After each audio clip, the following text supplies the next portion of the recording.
guys have to understand that their job by default is to win. That's it. There's no second place when you go to war with people, right? There's no second place when you merge with an adversary aircraft. It's him or you. So by default, you win. And if you can't win, then this isn't the job for you. Every time you take off, you have to be perfect. You know that every time you drop a bomb, the guys on the ground are counting on you. Our guys are getting shot up. We need those buildings dropped now. It's a stressful job, but it's stressful to the point that it maximizes your performance when you're airborne.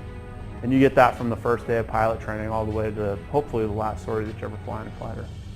We have a lot of students that go downrange. 4 months from leaving here, they're in Afghanistan and they're doing exactly those things. They're dropping GBU-12s on folks, dropping GBU-38s, or they're down doing operations in Syria. So we try to make it as realistic as we can for these guys because we know that there's a good chance that when they leave here just a few months later, they could be downrange doing the same things.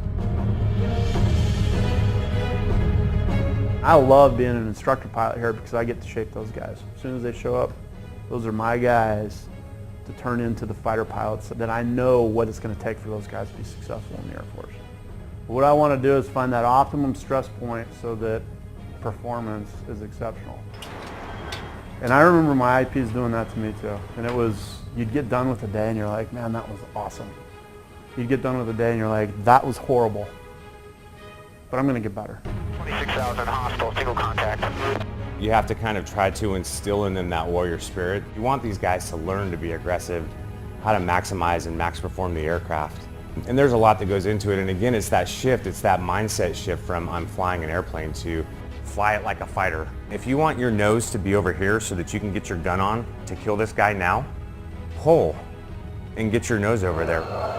You don't have to do big maneuvers like you were doing in the T-38. This is a fighter high-performance aircraft, right? If there's something that you want to make go away, put the nose where it needs to be to make it go away. While we're teaching, the basics of how to fly BFM, we're also trying to teach that mentality, right? Kill, and kill efficiently. You start throwing dogfighting in there, air combat maneuvering, air-to-air, large force employment exercises, close air support. So you package all that experience together and you transfer it to Afghanistan for your first sortie. At the end of the day, the finished product here at Luke is an incredibly capable fighter pilot